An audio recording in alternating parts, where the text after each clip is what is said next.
很多年没回家了，这回回老家了，带你们看看俺家的老房子。你看这院池都修成啥样了？这个就是俺家的老房子。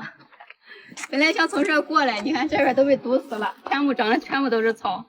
我们从那边大路过一下，你看都已经荒完了，没有下院的空了，全部都是草，路都堵死了。